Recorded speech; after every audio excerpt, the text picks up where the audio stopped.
Good morning. शुरू करें।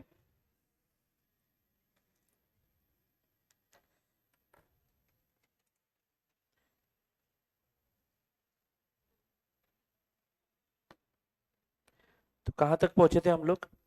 Issue of shares के टॉपिक में, राइट? Just a second.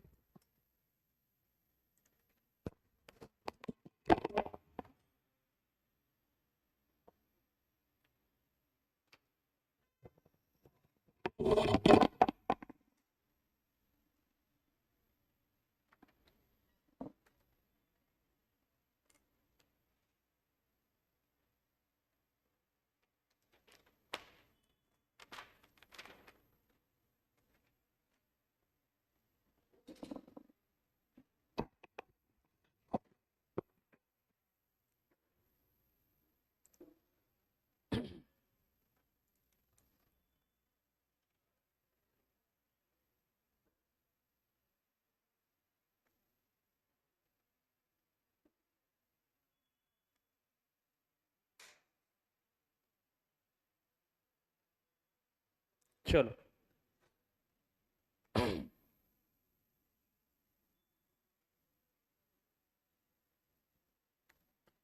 तो यहां तक हम लोगों ने सारे स्टेप्स लिख लिए थे, राइट? तो बेसिकली एक बार रिवाइज करते हैं, हमने कल के लास्ट 2 लेक्चर्स में क्या क्या पढ़ाई की है। तो सेक्शन 128 के अनुसार कंपनी को बुक्स ऑफ अकाउंट्स मेंटेन करना कंपलसरी है। Is it right? सेक्शन 128 के अनुसार कंपनी को बुक्स ऑफ अकाउंट्स मेंटेन करना कंपलसरी है। Books of accounts accrual basis पे and double entry system of account से बनने चाहिए।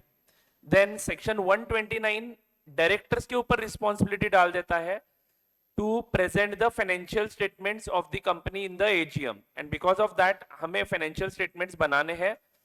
and as per section 129 financial statements बनेंगे schedule 3 के फॉर्मेट में। schedule 3 का फॉर्मेट दिया है हमें हमारे यूनिट नंबर 1 में, जो सम एक्सटेंट तक हमें यूजफुल है।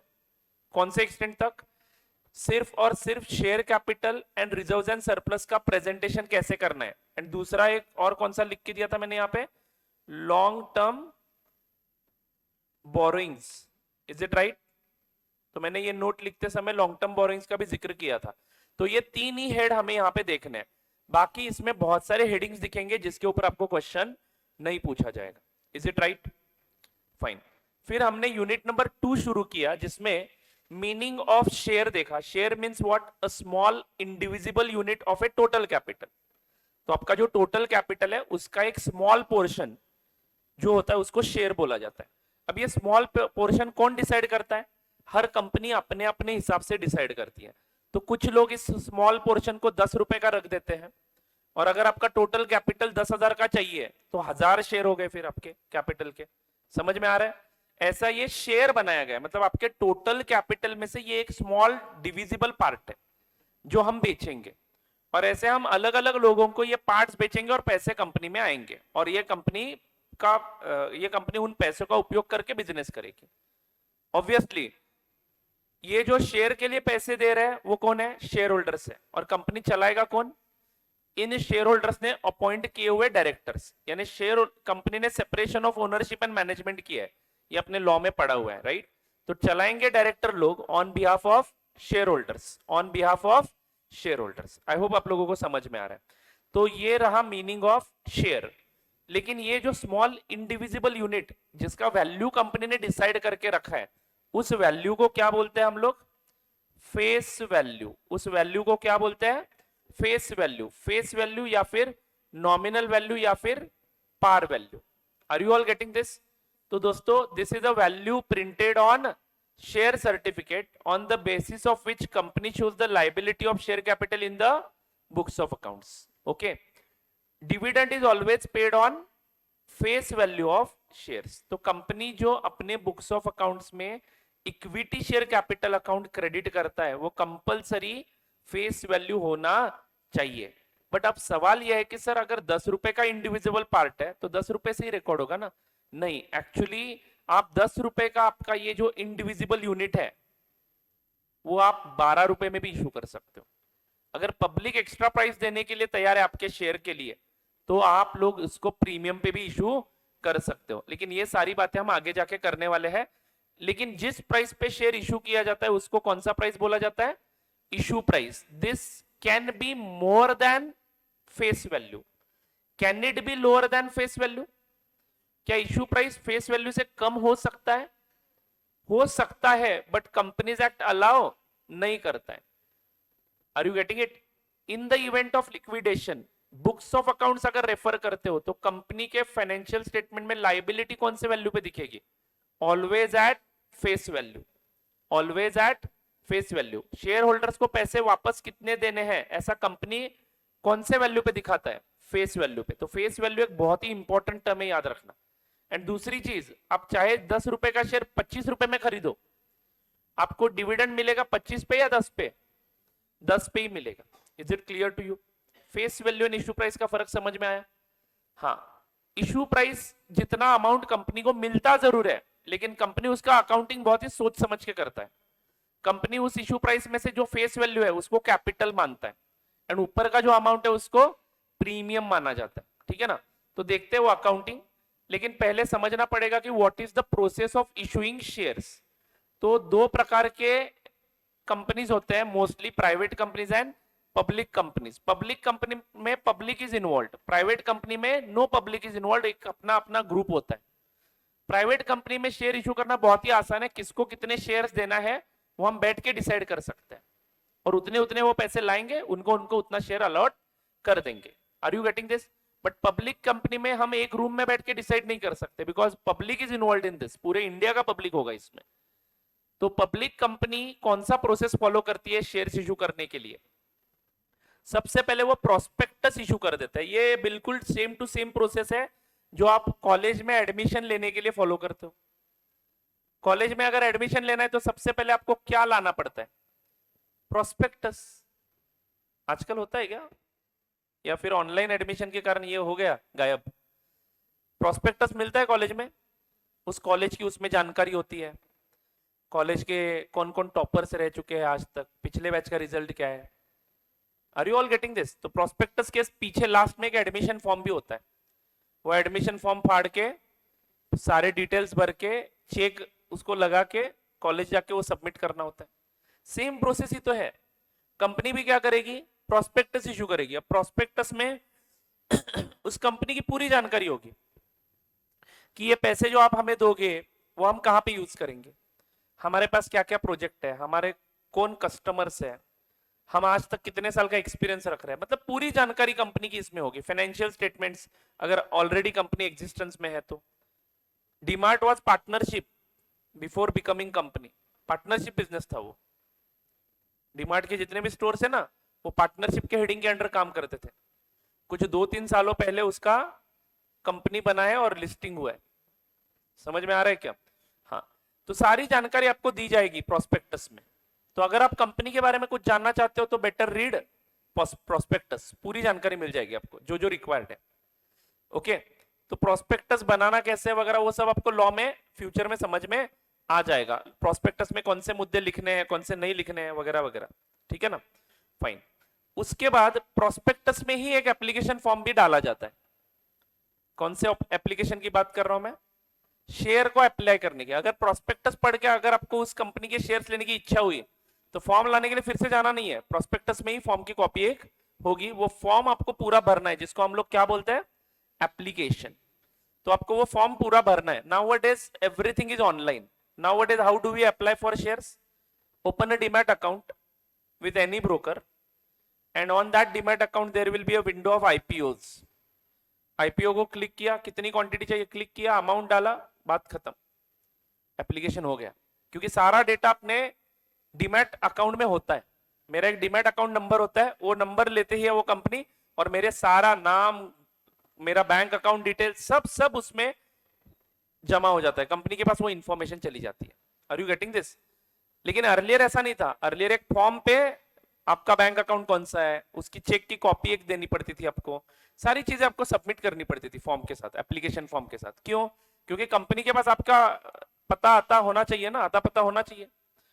अगर डिविडेंड देना है तो कंपनी के आपको बुला के कैश देगी, नहीं ना, कंपनी आपके डायरेक्टली बैंक अकाउंट में जमा करेगी, तो सारे डिटेल्स एप्लीकेशन में लिखने होते थे। एंड एप्लीकेशन के साथ वो शेयर्स खरीदने के लिए जो पैसा देना जरूरी है, वो पैसे का चेक, वो सारे डिटेल्स आपको कंपनी के सबमिट करने पड़ते थे, ठीक है ना। तो along with application applicants deposit और पे requisite amount demanded by the company. अब ये क्या चक्कर है दोस्तों, पुराने वाले जमाने की बात करता हूं, जहां पे शेयर्स क्या होते हैं लोगों को पता नहीं था। Nowadays you all are educated, जो अनएजुकेटेड है वो भी अब इंस्टाग्राम से एजुकेटेड बन रहे हैं। हमने इतने सालों में इतने रुपए का शेयर खरीदा, इतने में बेचा, इंस्टा पे रील्स दिखते हैं कभी कभार। तो जो अनएजुकेटेड है उसको रील देख के समझ में आता है कि ऐसा भी पैसा कमाया जा सकता है, तो वो भी आजकल इसमें डील करना शुरू कर देता है। Is it right? But earlier जमाने में लोग अपने पैसे सिर्फ एफडी में, सोने में, राइट, गोल्ड सिल्वर, इसमें रखते थे। डर लगता था उनको कि मेरे पैसे कहीं डूब ना जाए, इसलिए वो मार्केट में डालने से घबराते थे। तो अर्लियर जमाने में क्या होता था, अगर शेयर का फेस वैल्यू 100 रुपए है तो लोगों को 100 रुपए इमीडिएटली देना पॉसिबल नहीं होता था। तो कंपनी भी अब क्या सोच रही थी उस वक्त, जितने पैसे चाहिए वो एक साथ नहीं चाहिए ना, धीरे धीरे कंपनी प्रोग्रेस करती है। तो कंपनी अगर चाहती है तो इस 100 रुपए को वो पार्ट पार्ट में मांग सकती है, यानी 100 रुपए में से 20 रुपए at the time of application दे दो, एप्लीकेशन के साथ साथ 20 रुपए भरो, फिर बचे हुए 30 रुपए फर्स्ट कॉल में देते हैं, हम जब कॉल करेंगे तब भर देना, अलॉटमेंट के वक्त भर देना, ठीक है ना। एंड उसके बाद बचा कितना, 50, जब हम मांगेंगे तब दे देना। मतलब इंस्टॉलमेंट में शेयर के पैसे मांगे जाते थे। But nowadays is is the scene? No, nowadays you have to pay full amount at the time of application only. मैंने एक भी आईपीओ इंस्टॉलमेंट में नहीं खरीदा है, मैंने नहीं, पूरे दुनिया इंडिया में किसी ने नहीं खरीदा होगा, क्योंकि कंपनी ऐसा अलाउ ही नहीं करती है। तो whatever we are learning now is not related to the current scenario. हमें लर्न करते समय कैसे लर्न करना है, हम पहले 20 रुपए मांगेंगे, फिर 30 रुपए मांगेंगे, फिर 50 रुपए मांगेंगे, धीरे धीरे मतलब प्रोसेस बढ़ता जाएगा हमारा। बट नाउअडेज व्हाट हैपेंस, पूरा का पूरा 100 रुपए आपको एक ही झटके में भरना है एप्लीकेशन के साथ, यानी अकाउंटिंग कितना कम हो गया देखो। बट फिर भी हमें प्रोसेस पढ़ते समय यही पढ़ना है, हमें इंस्टॉलमेंट्स में ही पैसे लेने हैं। Do you get it? हमें मतलब किसको, कंपनी को कंपलसरी इंस्टॉलमेंट्स में ही पैसे रिसीव करने हैं। Do you all understand this? Fine. Generally company demands full issue price at the time of application only. तो पूरा का पूरा एप्लीकेशन के वक्त आजकल पैसा लिया जाता है। कौन सा प्राइस लिया जाता है, फेस वैल्यू या issue price? Issue price. But nowadays सब इशू प्राइस पूरा का पूरा लिया जाता है जनरली नाउअडेज। बट अर्लियर जमाने में बात अलग थी, इंस्टॉलमेंट में पैसे मांगे जाते थे, और हमारा सिलेबस जो है उसमें इंस्टॉलमेंट में ही पैसे मांगे जाएंगे। Do you get it? Fine. Now step number 3 क्या है, अलॉटमेंट एंड रिजेक्शन। दोस्तों आप कॉलेज में एप्लीकेशन फॉर्म भरते थे जरूर, लेकिन क्या आपको हर वक्त एडमिशन मिला है? मिला है तो अच्छी बात है, लेकिन कुछ कुछ कॉलेज में एडमिशंस कट ऑफ के बेसिस पे दिया जाता है, तो वहां पे रिजेक्ट भी हुआ होगा आपका एडमिशन, अगर आपको उतने मार्क्स नहीं है तो। वैसे ही लोगों ने हमारे शेयर के लिए एप्लीकेशन किया, अब शेयर देना किसको है वो कंपनी डिसाइड करती है। एंड ये शेयर जिसको देना है उस प्रोसेस को अलॉटमेंट ऑफ शेयर्स बोलते हैं। क्या बोलते हैं? Allotment of shares. तो इन्वेस्टर्स क्या करेंगे, शेयर एप्लीकेशन करेंगे, एंड कंपनी क्या करेगी बाद में, शेयर्स अलॉटमेंट करेगी। अब सवाल यह है, मान लो कंपनी को 10,000 शेयर्स इशू करने हैं, मान लो कंपनी को 10,000 शेयर्स इशू करने हैं, और एप्लीकेशंस अलग अलग लोग भेजेंगे ना, तो जो एप्लीकेशन लोगों ने भेजे वो कितने हो गए, 12,000 एप्लीकेशंस हो गए। तो क्या कंपनी 12,000 शेयर्स इशू कर सकती है? Just because 12,000 applicants have applied for the share, can company issue 12,000 shares? No, it is not permitted in Companies Act. Companies Act में बोला गया है कि जितने शेयर आप इशू कर सकते हो उतने ही आप लोग अलॉट कर सकते हो। जितने आपने इशू किए हैं, प्रोस्पेक्टस में लिखा होगा ना कि हम इस आईपीओ में 10,000 शेयर्स इशू करने वाले हैं, तो जो जो इंटरेस्टेड पार्टीज है प्लीज अप्लाई। कंपनी का परफॉर्मेंस बहुत अच्छा होने के कारण लोगों ने जम के अप्लाई किया, कंपनी का परफॉर्मेंस अच्छे होने के कारण लोगों ने एकदम जम के अप्लाई किया, 12,000 एप्लीकेशन आ गए, यानी 12,000 शेयर का पैसा कंपनी के बैंक अकाउंट में जमा हो चुका है। नाउ कंपनी बोलता है कि चलो 12,000 शेयर इशू करते हैं, नॉट अलाउड।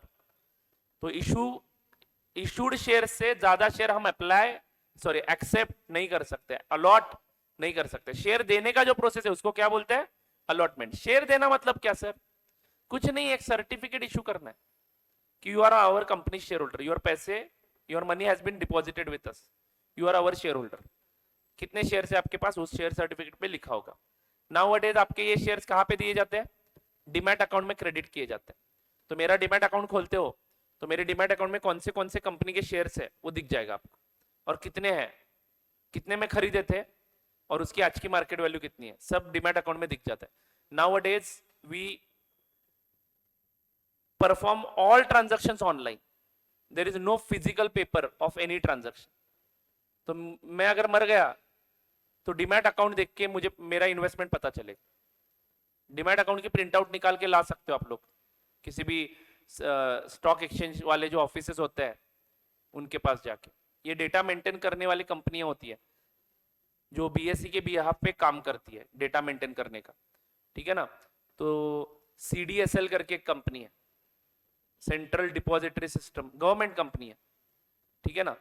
तो उनका काम है शेयर रिलेटेड सभी शेयर होल्डर्स का डेटा उनके पास होता है। तो अगर आप सीडीएस को एप्लीकेशन दोगे कि इस बंदे का मैं रिलेटिव हूं और मुझे इनके शेयर्स कितने हैं जानना है, तो सीडीएसएल आपको रिपोर्ट दे देगा। Are you getting this? Of course आप लोगों को प्रूव करना पड़ेगा कि आप उस बंदे के लिए यहाँ पे आए हो। नॉमिनेशन में आपका नाम होना जरूरी है। समझ में आ रहा है क्या? जान दो, वो सारी लीगल बात है, बस बताना ये चाहता हूँ। Nowadays everything is online, there is no physical paper work. But earlier जमाने में आपको शेयर सर्टिफिकेट सच में इशू किए जाते थे, आपके घर में आते थे एड्रेस पे, और उस पर लिखा होता था कि आपके पास रिलायंस इंडस्ट्रीज का सर्टिफिकेट होता था, रिलायंस इंडस्ट्रीज लिमिटेड शेयर सर्टिफिकेट। आपका नाम लिखा जाता था, mister Swaroop Amaljhare is a share holder of our company holding 2000 shares which were purchased at this rupees. समझ में आ रहा है क्या? जिसका फेस वैल्यू वहां पे मेंशन किया जाता था। Are you getting this? हाँ, लेकिन ये कब दिया जाता था शेयर सर्टिफिकेट? अलॉटमेंट के वक्त, ठीक है ना। तो शेयर्स अलॉट करने का जो काम है वो यहाँ पे फिर कैसे होगा सर? मतलब ये जो एग्जांपल मैंने अभी आपके सामने दिया है, ये कौन से कैटेगरी में फिट होता है? Is it a full subscription, under subscription या ओवर सब्सक्रिप्शन? यानी 10,000 एप्लीकेशंस इशू किए थे, 10,000 ही एप्लीकेशंस आए, फुल सब्सक्रिप्शन कैटेगरी। मतलब applications issued is equal to applications received. Are you getting it? Shares issued is equal to application received, full subscription. Shares issued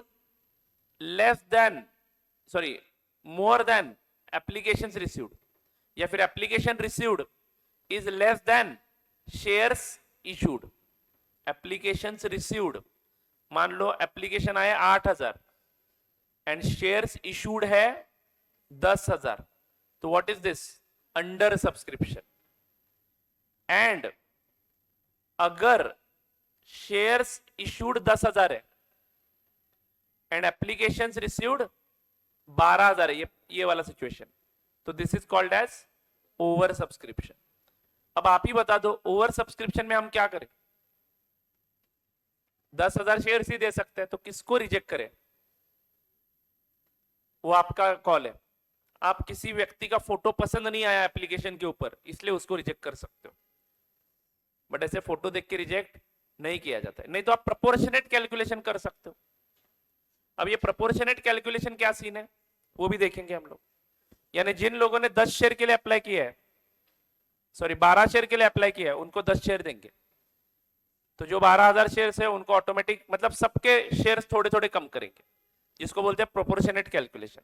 नहीं तो simply A B C तीनों ने apply किया तो सी को नहीं देंगे, बात खत्म। It is up to company कि किसको शेयर देने हैं, किसको शेयर नहीं देने। इसीलिए आईपीओ में कभी कभार आपको शेयर मिलता है, कभी कभार शेयर नहीं मिलता है। प्रोपोर्शनेट अलॉटमेंट कभी नहीं होता है, मैंने तो नहीं देखा है आईपीओ में, नहीं तो हर आईपीओ में मुझे शेयर मिलने चाहिए थे। प्रोपोर्शनेट अलॉटमेंट में हर एक को मिलेगा, लेकिन कितना अप्लाई किया है, जिन्होंने 12 शेयर्स को अप्लाई किया है उनको 10 शेयर्स मिलेगा। या फिर मान लो एप्लीकेशन यहाँ पे 20,000 शेयर्स के लिए आ गए, सिंपल करता हूं, एप्लीकेशन कितने शेयर्स के आ गए 20,000, इशू कितने करने हैं 10,000। क्या आपको समझ में आ रहा है? यानी 50% रिजेक्शन करना है। तो मान लो किसी व्यक्ति ने 500 शेयर के लिए एप्लीकेशन किया है, तो उसको कितना देंगे 250 देंगे, यानी हर शेयर होल्डर को शेयर्स मिलेंगे, प्रोपोर्शनेट कैलकुलेशन जो हमें यहां पे यूज करना है।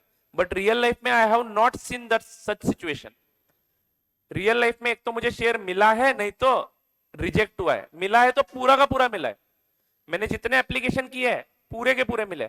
मतलब कंपनी भी कोई क्राइटेरिया लगाती होगी शेयर्स अलॉट करने का, या फिर ये सारे काम कंप्यूटर करता होगा, क्या पता। Are you all getting this? Company कैसे अलॉटमेंट करती है वो हमारा पॉइंट ऑफ डिस्कशन नहीं है। अलॉटमेंट कितने शेयर्स हुए हैं वो देखना है, उसका अकाउंटिंग करना है, आगे बढ़ना है।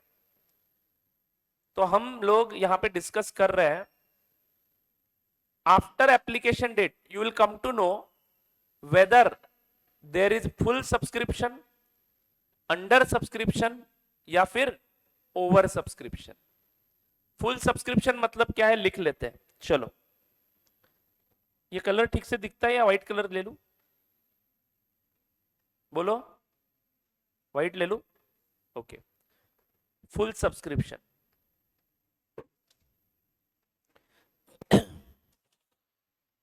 full subscription means shares applied is equal to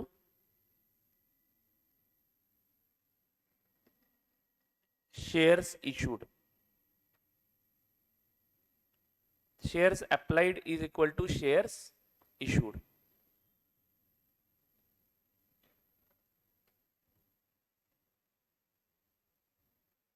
That is allot shares to everyone, make allotment to everyone, allot shares to everyone। बराबर है ना? मैंने 10,000 शेयर्स के 10,000 शेयर्स इशू किए थे और 10,000 शेयर्स के लिए ही एप्लीकेशन है। अब हर एक शेयर होल्डर एक ही शेयर के लिए अप्लाई करेगा क्या? नहीं। तो माइट भी मेरे पास 1,000 एप्लीकेशन आए और उन सभी लोगों ने 10 शेयर के लिए एप्लीकेशन डाल दिया। मतलब एक इंसान एक से ज्यादा शेयर्स खरीद सकता है। तो 1,000 एप्लीकेशन इंटू 10 शेयर ईच, मतलब कितने हो गए 10,000 शेयर्स। तो 10,000 एप्लीकेशन आए ऐसा बोलूंगा मैं। रियलिटी में एप्लीकेशन कितने आए हैं, नंबर ऑफ एप्लीकेशन कितने, 1,000 ही है। बट हर बंदा अलग अलग क्वांटिटी मांगेगा ना, तो सबकी क्वांटिटी ऐड करूंगा मैं और एप्लीकेशन कितने मिले ऐसा बोलूंगा मैं, 10,000 एप्लीकेशन मिले ऐसा बोलूंगा। क्लियर है क्या दोस्तों? क्वांटिटी जितनी हमने इशू की थी उतने ही क्वांटिटी के लिए एप्लीकेशन आए, फुल सब्सक्रिप्शन। तो रिजेक्शन का संबंध ही नहीं है। अरे बोलो ना, सबको अलॉट करेंगे शेयर्स। ये सिचुएशन हो सकता है क्या रियल लाइफ में? इतना एग्जैक्ट कैलकुलेशन किसके पास है? एक तो कम आएगा नहीं तो ज्यादा आएगा, एग्जैक्ट आया मतलब जबरदस्त कैलकुलेशन है आपकी। मतलब इंडिया में मैं शेयर्स इशू कर रहा हूं और मैं जितने इशू करता हूं एग्जैक्ट उतने ऑप्शंस एप्लीकेशन आते हैं। How it is possible? जैसे कि ये हुआ कॉलेज में सीट से मान लो 50 और एडमिशन भी आए सिर्फ 50, ऐसा नहीं होता है। एडमिशन 70 भी आ सकते हैं तो 20 लोगों को ना बोलना पड़ेगा, या फिर एडमिशन 30 भी आ सकते हैं तो कॉलेज बंद करना पड़ेगा। एडमिशन कम आते हैं तो चलेगा कैसा? इज इट राइट और नॉट? हाँ, तो वैसा ही यहाँ पे कुछ सिचुएशन है। अब बात करते हैं एडमिशंस कम आए यानी एप्लीकेशंस कम आए तो क्या करें? ओके, तो अंडर सब्सक्रिप्शन बोलते हैं इस सिचुएशन को। अंडर सब्सक्रिप्शन मतलब क्या? Shares applied is less than shares issued. तो इस सिचुएशन में हमें जरा कंपनी लॉ रेफर करना पड़ता है। मिनिमम सब्सक्रिप्शन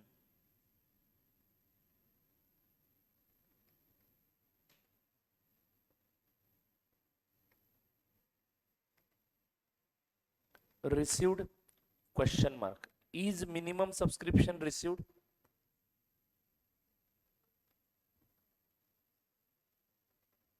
अब ये मिनिमम सब्सक्रिप्शन क्या है? As per companies act 90% of shares issued must be subscribed, must be subscribed, ऐसा कंपनीज एक्ट में सेक्शन में बोला हुआ है। ठीक है, अगर मिनिमम सब्सक्रिप्शन मिला है, यानी दोस्तों 10,000 शेयर्स में अगर इशू करता हूं, तो आप ही बता दो कम से कम कितने एप्लीकेशंस आने चाहिए? 90% से ज्यादा, 90% से ज्यादा एप्लीकेशन आने चाहिए, या फिर कम से कम 90% तो एप्लीकेशन आने ही चाहिए। यानी कितने आने चाहिए? 9,000 एप्लीकेशन आने चाहिए। अभी सिचुएशन कौन सा है? इशूड 10,000 है, एप्लीकेशंस आए हैं 9,000। क्या मिनिमम सब्सक्रिप्शन नॉर्म कंप्लीटेड है? यस। तो 9,000 एप्लीकेशंस आए हैं, तो रिजेक्शन करोगे या सबको दे दोगे शेयर्स? ऑब्वियस है, कॉमन सेंस है। पहले ही कमाए और जिन्होंने बेचारे ने पैसे दिए उनको भी ना बोलोगे क्या? पैसा चाहिए कंपनी को, तो जितने लोगों का एप्लीकेशन आया सबको शेयर्स अलॉट कर देंगे। Allot shares to everyone.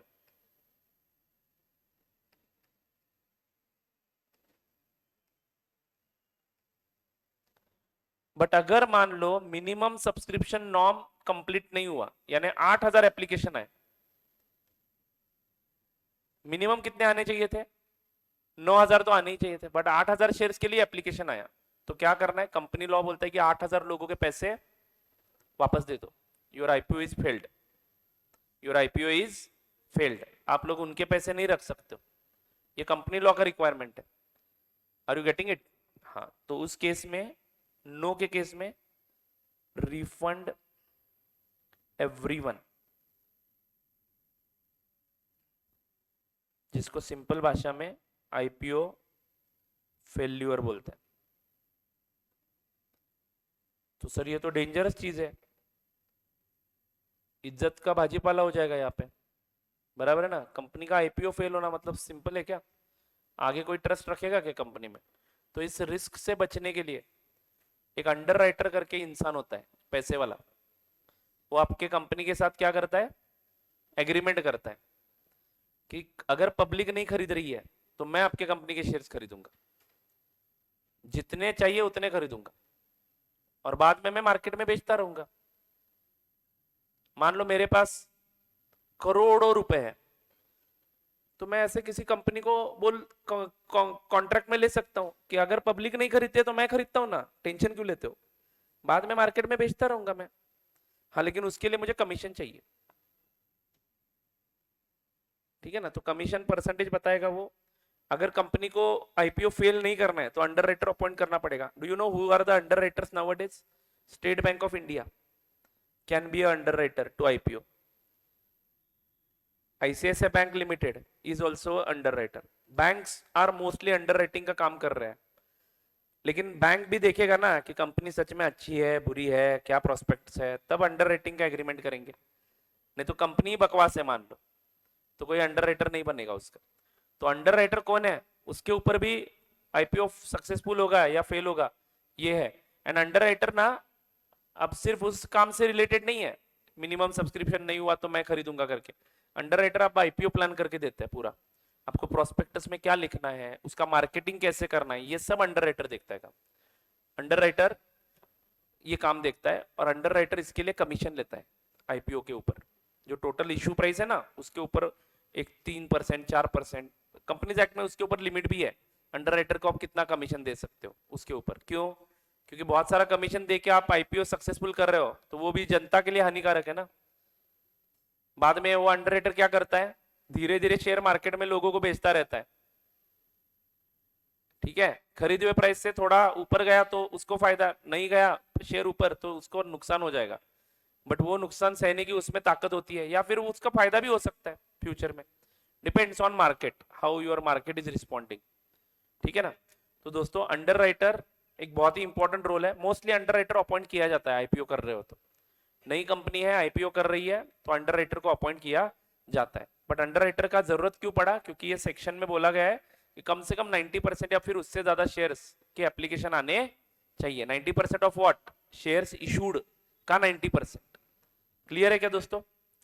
हाँ, and now let's talk about over subscription. Over subscription मतलब shares applied greater than shares issued. ठीक है, मतलब अब रिजेक्शन करना पड़ेगा। Okay, this part is discussed separately, this part is discussed separately, क्योंकि यहां पे बैठेगा नहीं वो पूरा डिस्कशन। ठीक है, वो लास्ट में डिस्कस करते हैं रिजेक्शन वगैरह कैसा करना है। बट आई होप आप लोगों को अलॉटमेंट समझ में आया। यानी अलॉटमेंट के केस में एक तो अंडर सब्सक्रिप्शन, एक तो ओवर सब्सक्रिप्शन, नहीं तो फुल सब्सक्रिप्शन हो सकता है। ठीक है, फुल सब्सक्रिप्शन में किसी को रिजेक्ट करने की जरूरत नहीं है, अंडर सब्सक्रिप्शन में भी किसी को रिजेक्ट करने की जरूरत नहीं है। ओवर सब्सक्रिप्शन में रिजेक्ट करना है, लेकिन किसको रिजेक्ट करना है वो कंपनी के ऊपर डिपेंड करता है। ठीक है ना? हाँ, मोस्टली प्रोपोर्शनेट कैलकुलेशन हम हमारे एग्जांपल्स में यूज करते हैं, बट प्रैक्टिकल लाइफ में प्रोपोर्शनेट रिजेक्शन नहीं होता है, किसी एक पर्टिकुलर व्यक्ति को ही रिजेक्ट किया जाता है। Okay fine, and once you done with the allotment, once you are done with the allotment, the next step is, write down step number 4, subsequent calls, subsequent calls। ठीक है,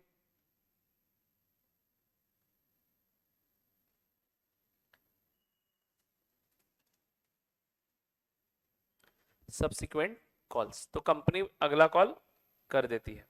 ठीक है, नाउ एक नोट लिखेंगे, जो मैंने अंडर राइटर की बात बताई वो बस अपने बुक में लिख लेना। ठीक है, write down, to save the company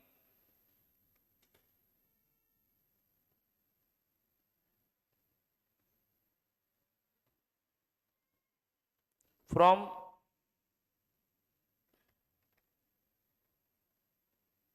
the risk of under subscription, to save the company from the risk of under subscription, companies usually appoints underwriters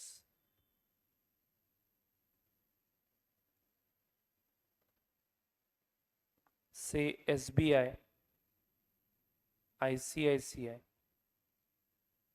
etc.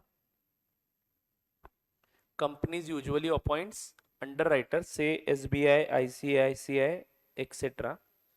ठीक है, who purchases unapplied shares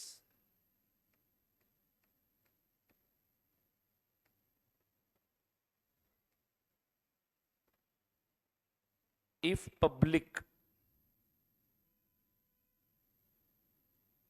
do not apply for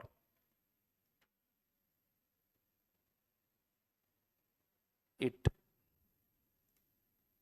यानी public अगर apply नहीं करता है तो under writer को खरीदना पड़ेगा shares. Do you get it?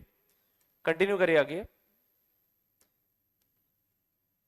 In this case there will not be any risk of under subscription।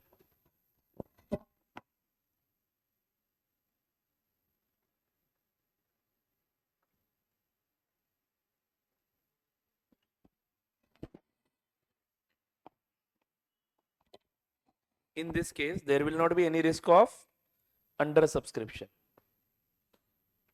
दोस्तों ये सारे जॉटिंग्स आपको पढ़ने हैं सेल्फ स्टडी करते समय।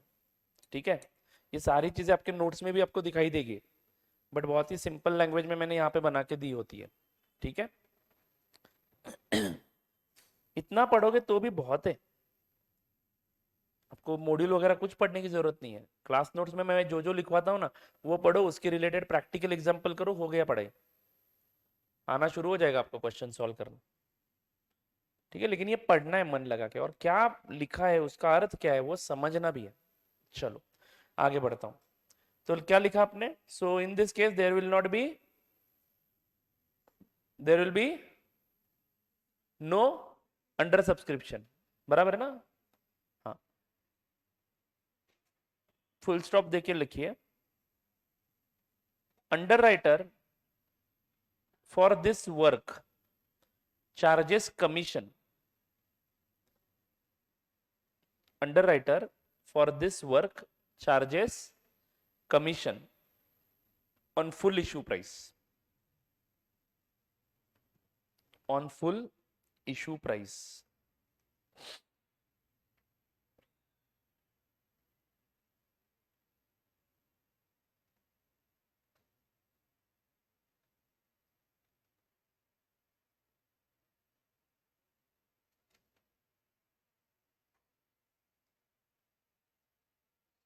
तो दोस्तों ये रहे आपके notes, issue forfeiture and re issue of shares, unit number 2 यहां से शुरू हुआ।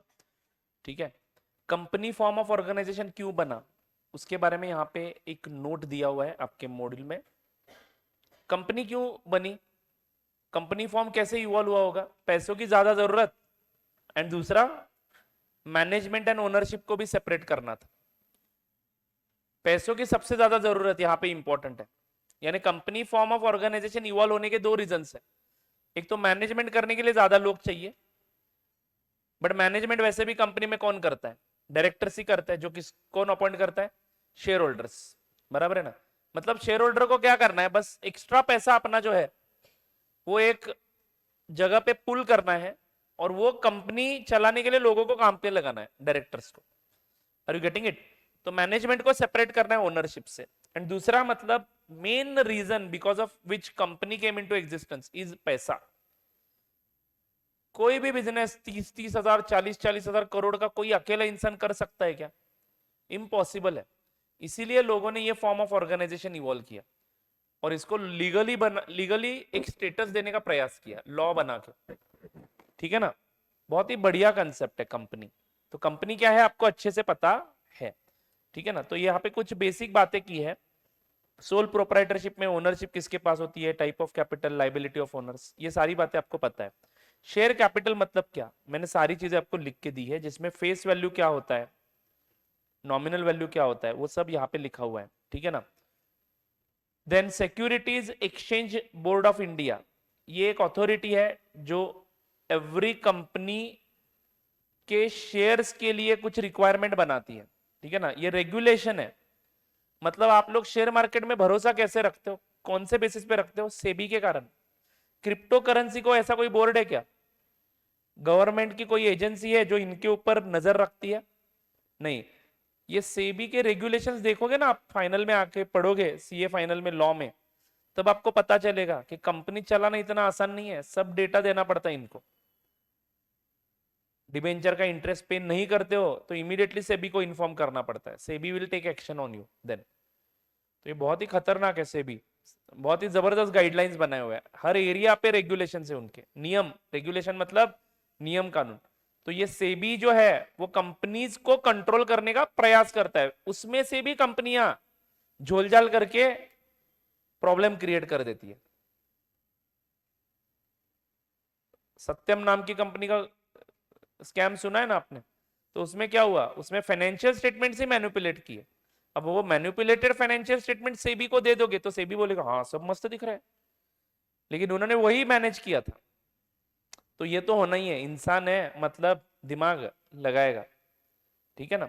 एनीवे बट फिर भी एक अच्छी बात क्या है, कंपनी अगर लिस्टेड है रिकॉग्नाइज्ड स्टॉक एक्सचेंज पे तो उसके ऊपर सेबी का कंट्रोल है। सब ऐसे नहीं होते, बुरे नहीं होते सब के सब, कुछ अच्छी कंपनियां भी होती है। ठीक है ना। मोस्ट इंपॉर्टेंट थिंग इज उनके ऊपर किसी का कंट्रोल है, और उसी कंट्रोल के कारण हम लोग इन्वेस्टमेंट करते हैं, याद रखना। क्रिप्टो करेंसी में मैंने 1 रुपया भी इन्वेस्ट नहीं किया है, मे बी मुझे पागलपन बोलेंगे लोग, पता नहीं फ्यूचर में क्या होगा, I don't know, but still crypto currency को कोई, मतलब क्रिप्टो करेंसी मैं खुद मार्केट में इशू कर सकता हूं, उसका कोई बोर्ड नहीं है, बस वो फेमस होना जरूरी है। बिटकॉइन फेमस हुआ इसलिए लोगों को पता है। बिटकॉइन किसने इशू किया है पता है? उसको कौन रेगुलेट करता है? यूएस की इकोनॉमी रेगुलेट करती है, या इंडिया की गवर्नमेंट रेगुलेट करती है, या चाइना का गवर्नमेंट रेगुलेट करता है? क्या है वो बिटकॉइन? क्या कोई गोल्ड का कॉइन मिलता है आपको चित्र में? तो वही दिखाते हैं। It's a virtual currency.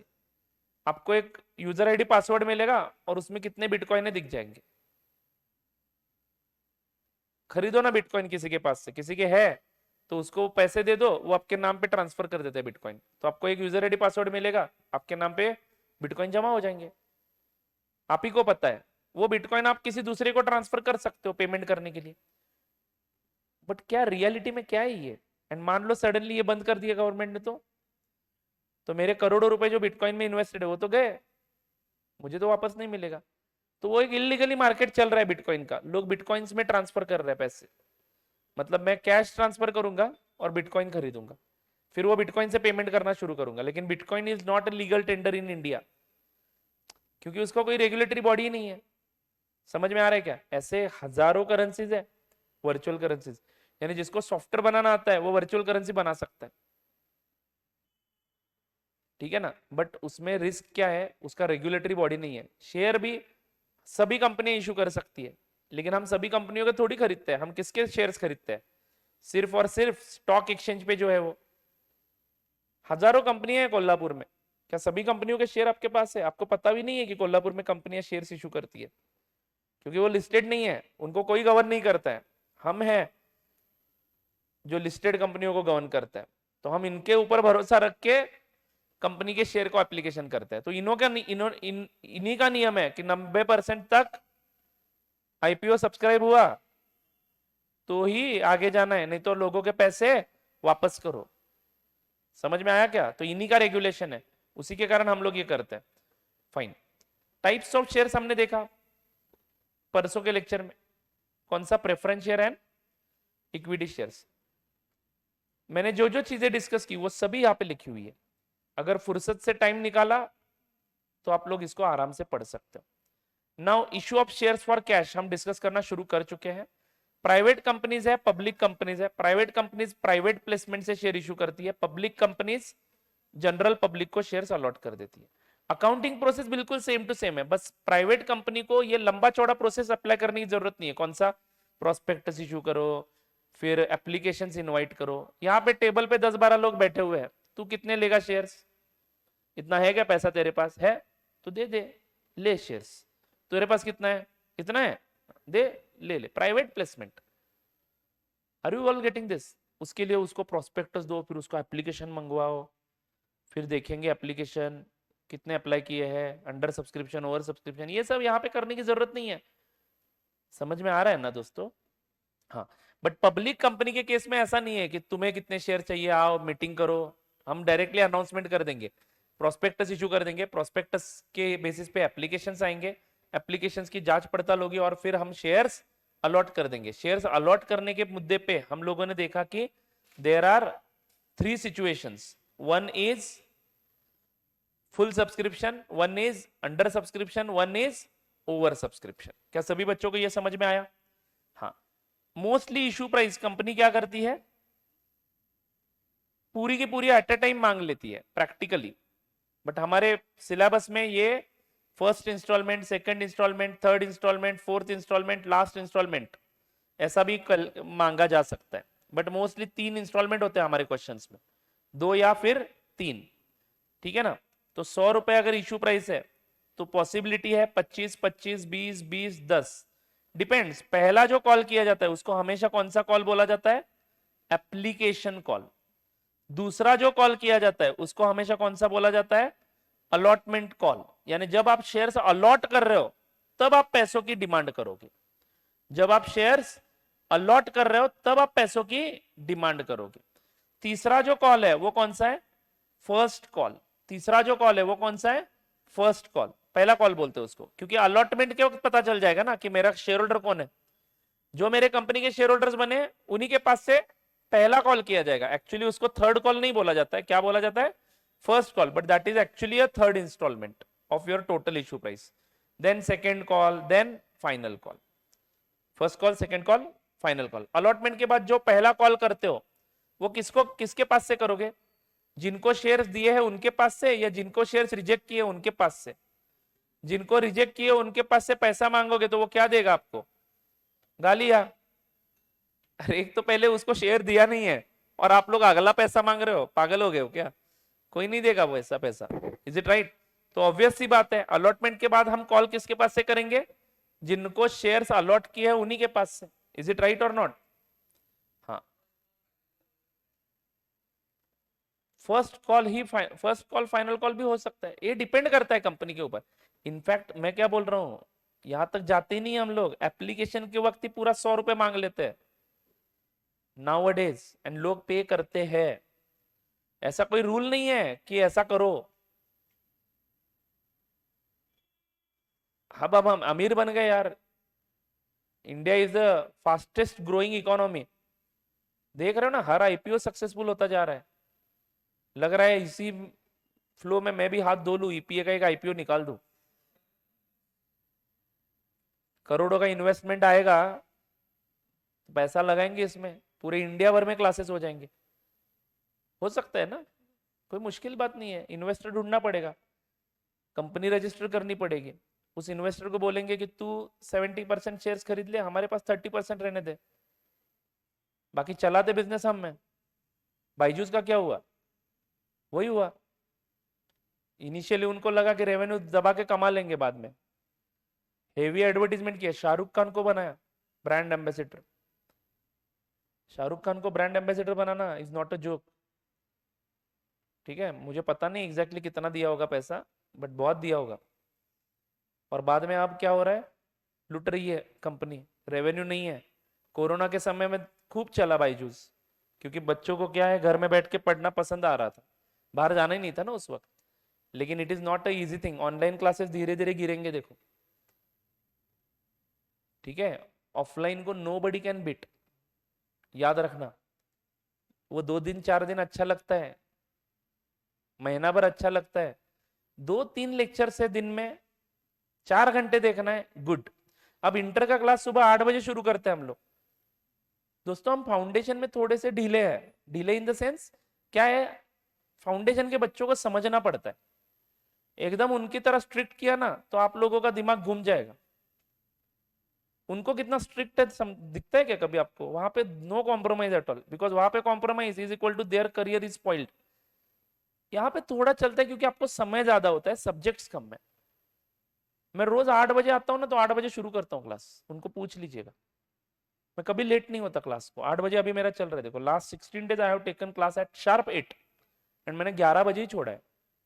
वहां पे डिसिप्लिन है, नहीं तो आप फ्यूचर में जज करोगे कि यहाँ पे टाइम नहीं होता है। इंटर वालों को पूछ लो, वो बताएंगे आपको। टाइम टेबल वहां पे अडॉप्ट करते हैं हम लोग कंपलसरी। फाउंडेशन में थोड़ा रिलैक्स क्यों चलता है? आप फाउंडेशन में देखो, मैं जरा ज्ञानबाजी ज्यादा करता हूँ, लेक्चरबाजी ज्यादा करता हूँ, बच्चों को हमेशा ट्राई करता हूँ कि उनको फायर अप करना है। इंटर में 1 मिनट का डिस्कशन नहीं होता है मेरा फालतू का, काम की बात है बस। क्योंकि वहां पे जो फाउंडेशन पास होके आते हैं बच्चे, वो सीरियस ही होते हैं। एटीट्यूड का फर्क होता है, याद रखना। यहाँ पे एटीट्यूड बनाना पड़ता है, वो जरूरी है, इसलिए यहाँ पे बोला जाता है। इंटर में मैं बिल्कुल नहीं बात करता बाकी चीजों की, बस पढ़ाने से मतलब रखता हूँ। हाँ, तो 8 बजे शुरू होता है और 6 बजे तक तो होता ही है। एंड अभी हम तो 6 बजे के बाद 7:30 बजे तक रोज लेक्चर लेते हैं उनका। नए नए अभी 15 दिन हुए फाउंडेशन इसी बैच से पास होके निकले थे, तो अभी वो मर रहे हैं। लिटरली इमेजिन करो, 6 बजे से सुबह 8 बजे से लगभग शाम को 7:30 बजे तक 12 घंटे क्लासेस ऑनलाइन करके दिखाओ। और ये 12 घंटे हम हमारे सहूलियत के लिए नहीं ले रहे, उतना सिलेबस है। तो ऑनलाइन खरीदने वाले ना पागल होते होंगे। आप कहीं पे भी क्लास करो, भले ही हमारे पास मत करो, बट इंटर का क्लास कंपलसरी ऑफलाइन करना, याद रखना। कोई चाहे कितना भी डिस्काउंट क्यों ना दे। एंड अगर आपको ऑनलाइन ही चाहिए ना, तो कोई भी प्राइस आपको जो बाहर बता रहा है वो प्राइस लेके आओ, हम हमारा ऑनलाइन आपको उसी प्राइस में देंगे, या फिर उससे 500 रुपए कम लगा के देंगे। मुझे क्या करना है ऑनलाइन में? मेरा जो लेक्चर रिकॉर्डेड है वही देना है, मेरा फायदा ही है उसमें, बिना मेहनत किए पैसा आ रहा है।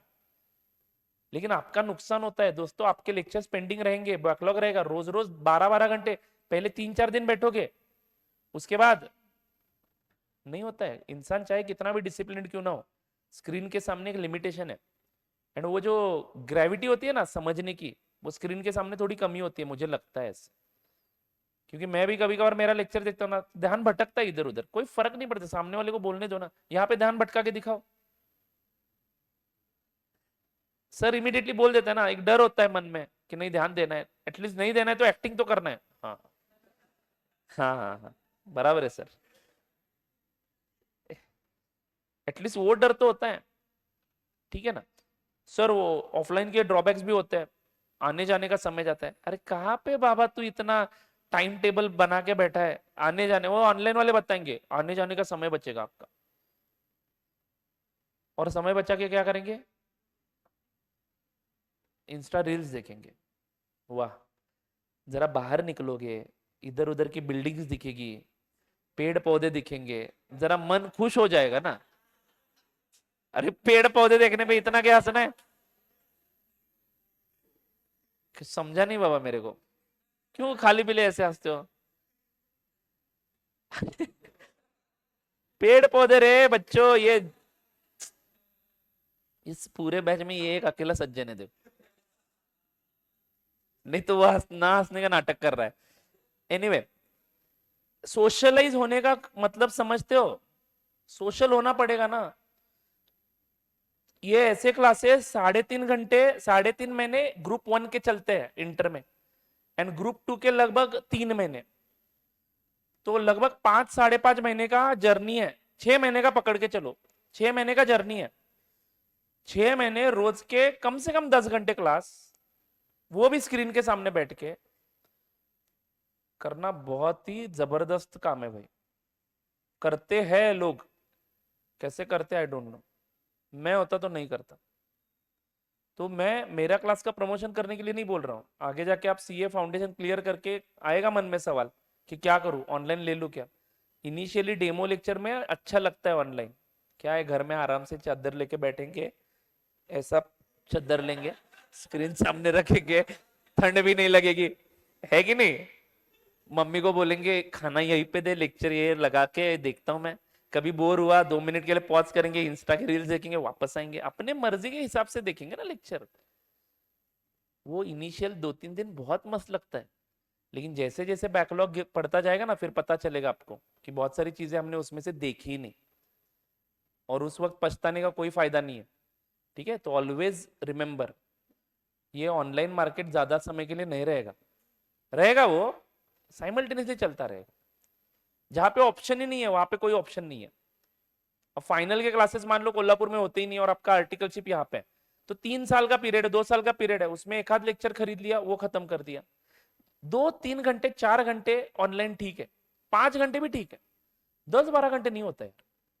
कैसे होगा बोलो, आप लोग स्क्रीन के सामने बैठ के पागल हो जाओगे यार। एंड वो क्या बोलते हैं, मैंने बहुत सारे केसेस भी देखे, पेरेंट्स आके मिलते हैं हमें कभी कभार, ठीक है, तो ऑनलाइन क्लासेस खरीदे थे, अब दिमाग पे असर हो रहा है, दिमाग पे असर हो रहा है मतलब निगेटिव थिंक करता है बच्चा ज्यादा। क्या है यहाँ पे आते हैं, ठीक है ना, मान लो कोई एक पढ़ाकू बच्चा है, बहुत टेंशन लेने वाला बच्चा है, ठीक है, और उसके साइड में ये एक नालायक है जिसको बिल्कुल टेंशन नहीं होता है, तो ये पढ़ाकू बच्चे को जरा फील गुड होता है कि ऐसा भी जिंदगी जी सकते हैं मैं, बराबर है ना, ऐसा भी नालायकगिरी कर सकता हूं मैं, क्या बार बार टेंशन लेना है। दूसरे को देख के भी हम बहुत सारी चीजें सीख जाते हैं, एंड वो रिक्वायर्ड भी है, टेंशन भी नहीं लेना चाहिए।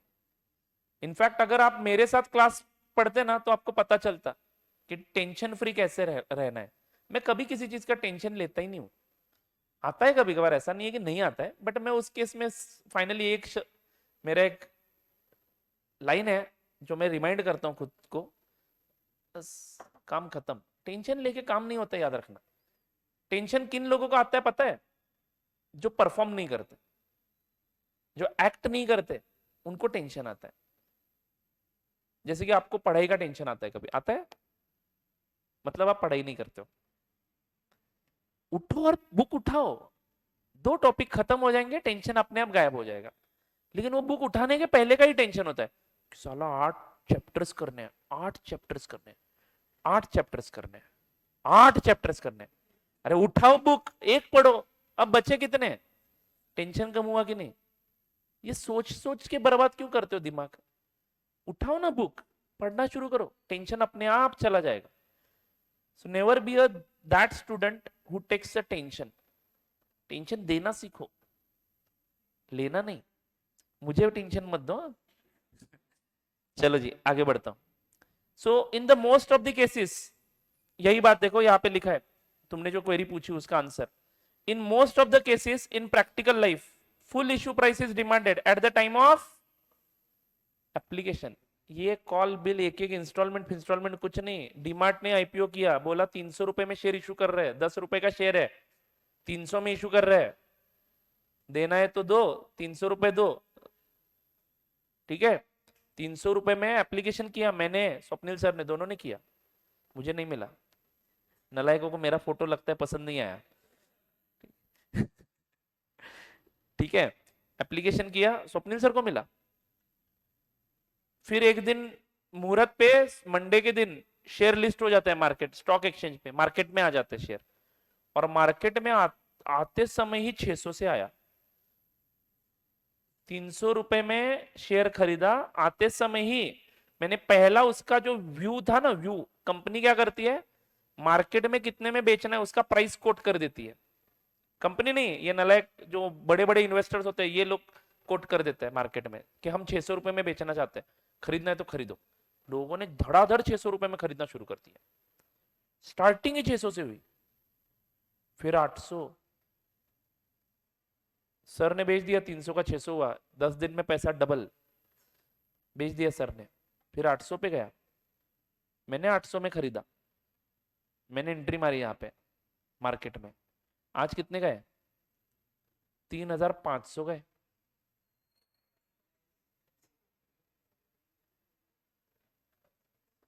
4500 एक बार टच करके आया है डीमार्ट। अपनी आंखों के सामने जो कंपनी है वो, जिसको रोज देखते हैं हम इधर उधर जाते समय। Is it right? 2-2 store Kolhapur में, पूरे इंडिया में कितने होंगे इमेजिन, और ऊपर जाएगा ये। एक दिन एमआरएफ की तरह बिकेगा अगर इसको कंपटीशन नहीं आता है तो। बट नाउअडेज रिस्क क्या है इसमें, जियो सब जगह पे आ रहा है। अंबानी अदानी राहुल गांधी की तरह मत बोलो, ठीक है? वो तो पॉलिटिकल एजेंडा रखते हैं, वो उनको गालियां ही देंगे। वो चले गए ना तो बीजेपी भी पूरा स्क्रैप हो जाएगा और कांग्रेस भी पूरा स्क्रैप हो जाएगा, क्योंकि हमारी इकोनॉमी को चलाता कौन है? ऐसे 5-10 लोग हैं जो इकोनॉमी को चलाते हैं। अगर वो चले जाते हैं ना गुस्से से, और उनको भी पता है, राहुल गांधी जी उनको फोन करके बोलते होंगे, अंबानी जी, अदानी जी, मैं आज आपको 4 गालियां देने वाला हूँ, बुरा मत मानना। ठीक है, ये लोगों को बस गुमराह करने की बात है। ठीक है, इतना ही था कांग्रेस गवर्नमेंट को। तो कांग्रेस, मैं बीजेपी सपोर्टर नहीं हूँ, कांग्रेस गवर्नमेंट के खिलाफ भी नहीं हूँ, बट ये लोगों को जो पागल बनाया जाता है ना उसकी बात कर रहा हूँ। परसों तो मैंने हद कर दिया राहुल गांधी जी ने। परसों के वीडियो में देखा क्या आपने? वो जीएसटी का टी शर्ट वाला एक एग्जाम्पल दिया उन्होंने। मतलब आप यहाँ से टी शर्ट खरीदोगे तो आपको 18% जीएसटी, और अदानी जी यहाँ पे खरीदेंगे उनको भी 18% जीएसटी। मतलब वो अमीर होके भी 18% टैक्स भरेंगे, तुम गरीब होके भी 18% टैक्स भरोगे, ये उनको पॉइंट कहना था। ठीक है, साइड में वो राजस्थान के कौन है फेमस पॉलिटिशियंस, एज्युकेटेड है करके, नाव नाव आठवत नाही मला, पीयूष गोयल नहीं, पीयूष गोयल इसके नहीं, को राजस्थान का कौन है वो फेमस जो कांग्रेस में है, नाव आठवत नाही मला, तो साईडला बसला होता, त्याचा चेहरा बघण्यासारखा, he is well educated person, Harvard university से वगैरह उसने कुछ पढ़ाई की है। तो उसको पता चल रहा था कि क्या पागलपंती बोल रही है। जीएसटी इनडायरेक्ट टैक्स से सबको सेम ही होगा ना, सबको सेम ही होगा। मतलब आप लोग प्राइम मिनिस्टरियल कैंडिडेट के लिए कैंपेनिंग कर रहे हो और आप ऐसे फालतू एग्जांपल दे रहे हो, हंसने की बात है। सच में that should be changed, that person should be changed from Congress. I expect कि एक क्या बोलते हैं उसको, एक opposition.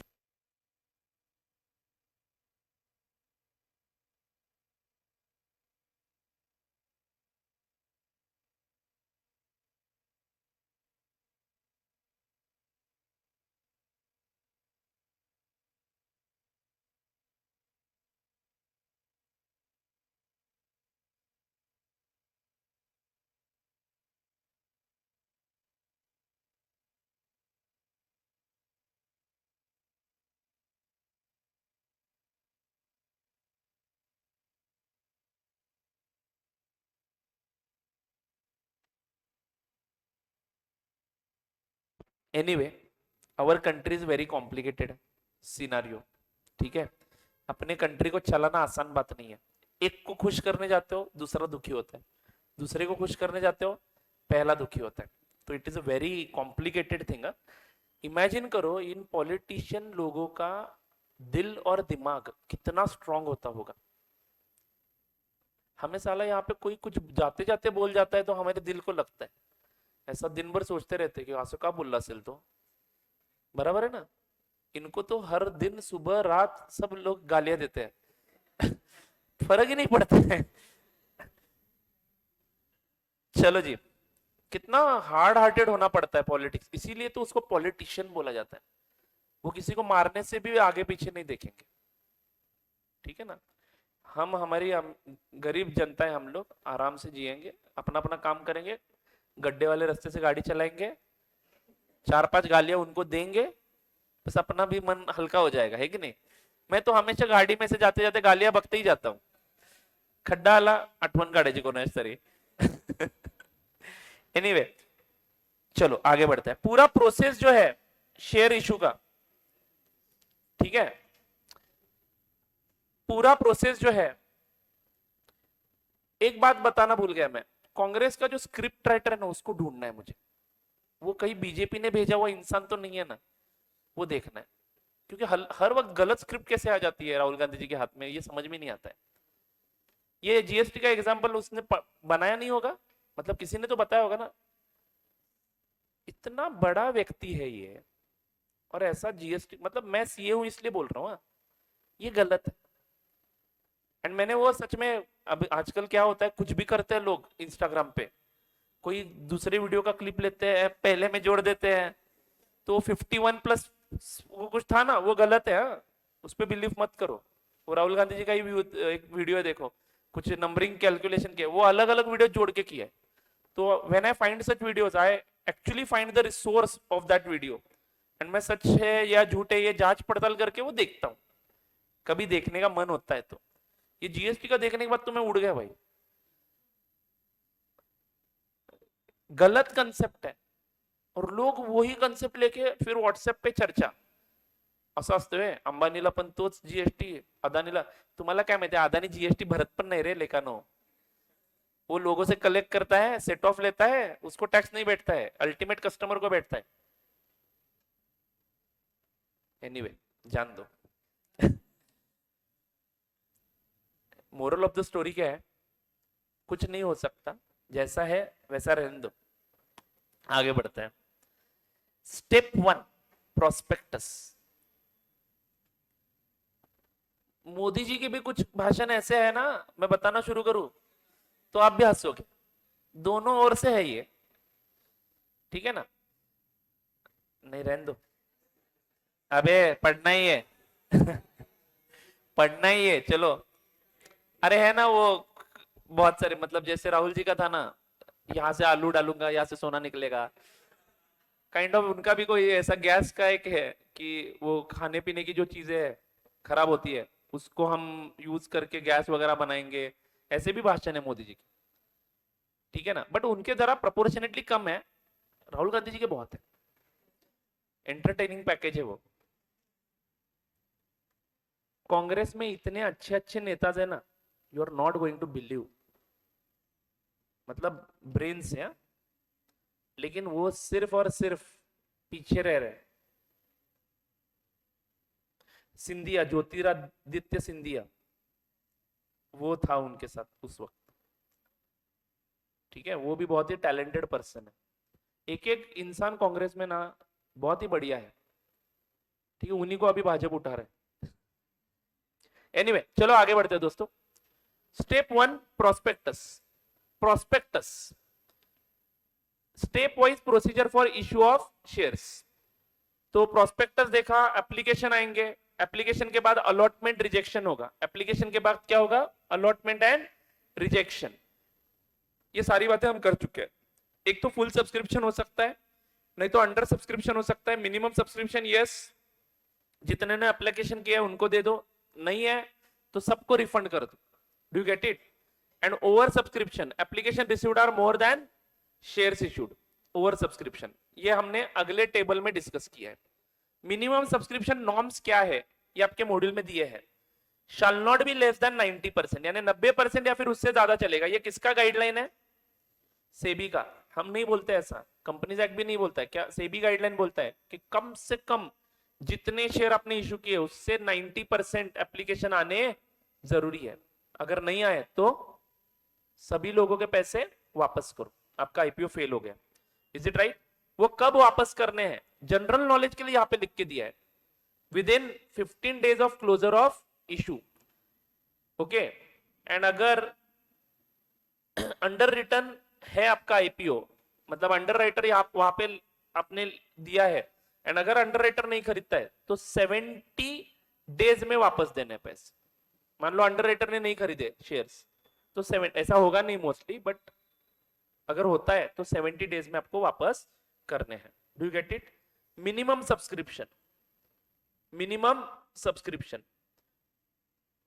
The company reserves the right to reject और एक्सेप्ट एन एप्लीकेशन फुल्ली और पार्शियली, यानी किसको शेयर्स देना है किसको शेयर्स नहीं देना है वो कंपनी डिसाइड करती है। Successful applicants become share holder of the company and are required to pay second installment which is known as allotment money, and unsuccessful applicants get back their money. Nowadays पैसा जाता भी नहीं है, पता है आपको? Nowadays सिस्टम क्या है, आप पैसे फ्रीज करके रखने के लिए इंस्ट्रक्ट करते हो बैंक को। मतलब मैं आईपीओ को अप्लाई करता हूं ना, मान लो मेरे अकाउंट पे 50,000 का बैलेंस है एंड आईपीओ को पैसे देने हैं 25,000, तो बैंक क्या करती है, बैलेंस 50 ही रखती है, लेकिन उसमें से 25,000 पे फ्रीजिंग होता है। किसकी ओर से? वो कंपनी की ओर से। यानी इनको शेयर्स दिए तो ही पैसे ट्रांसफर करने, यानी कंपनी बैंक अकाउंट में पैसा लेती भी नहीं है तो रिफंड देने का सवाल ही नहीं है। बात पकड़ में आई क्या? हमारे अकाउंट से पैसा कटता कब है? अलॉटमेंट के बाद ही, बस फ्रीज करके रखा जाता है सो दैट कंपनी को यकीन आ जाए। यानी आपको अगर अलॉटमेंट हुआ तो वो जो फ्रीज पैसा है वो कहां पे जाता है? उनके बैंक खाते में जाता है। कितना आगे गया है सिचुएशन, सिलेबस अपडेट होना चाहिए उसके हिसाब से।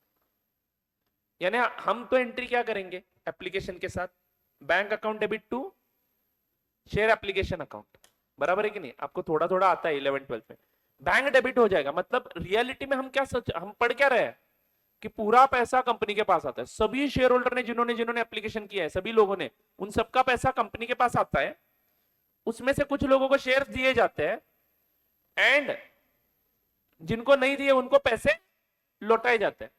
बट क्या रियलिटी में ऐसा है? रियलिटी में पैसा कंपनी के पास आता ही नहीं है, बस वो ऑनलाइन मोड से फ्रीज हो जाता है एंड बाद में जब अलॉटमेंट होता है तो उन्हीं शेयर होल्डर से पैसे लिए जाते हैं जिनको शेयर्स दिए हैं। यानी रिफंड का संबंध ही खत्म हो गया। अभी बात पकड़ में आई क्या? तो फ्रीज होता है एक्चुअली पैसा, बट एनीवे हमें ऐसे ही पढ़ना है। बैकएंड में क्या होता है वो अभी हमें भी पता नहीं, आपको भी पता नहीं, बट पैसा फ्रीज होता है। देखो मेरे बैंक अकाउंट से पैसे कम नहीं होते, मैंने ऑब्जर्व किया है कि मेरा बैंक बैलेंस कम होता नहीं है, बट यूजेबल बैलेंस हमारा कम होता है। यानी 50,000 मेरे बैलेंस में दिखते हैं लेकिन 25,000 ही यूज कर सकता हूं मैं, तो 25,000 वो फ्रीज करके रखे जाते हैं, कंपनी को भेजे नहीं जाते। एनीवे जान दो।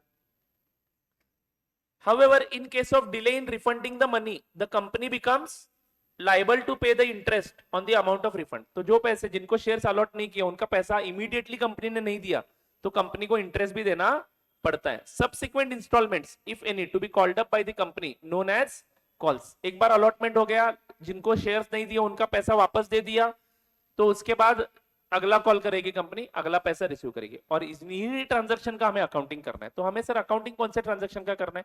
एप्लीकेशन मिलने की एंट्री, फिर शेयर्स अलॉटमेंट की एंट्री, फिर शेयर फर्स्ट कॉल की एंट्री, या फिर रिफंड करने की एंट्री, एंड सेकंड कॉल की एंट्री, रिसीव करने की एंट्री। तो ये एंट्रीज हमें करने हैं, जर्नल एंट्रीज करने हैं। Do you get it? तो सर इसमें कौन सी बड़ी बात है, आराम से कर लेंगे, कर लेंगे। लेकिन ओवर सब्सक्रिप्शन के केस में कैलकुलेशन कैसे होगा, अंडर सब्सक्रिप्शन के केस में कैलकुलेशन कैसे होगा, वो सारे एग्जांपल्स के माध्यम से हम लोग चीजें समझ लेंगे। अभी सिर्फ एक पार्ट डिस्कस करना बाकी है, कौन सा? ओवर सब्सक्रिप्शन के केस में कैसे अलॉटमेंट होता है, वो एक बार डिस्कस करेंगे और हम आगे बढ़ेंगे। ठीक है, फिलहाल ब्रेक लेते हैं, ब्रेक के बाद मिलेंगे 1:20 पे, वहां से 3 बजे तक हम लोग क्वेश्चन सॉल्व करेंगे। ठीक है, चलो।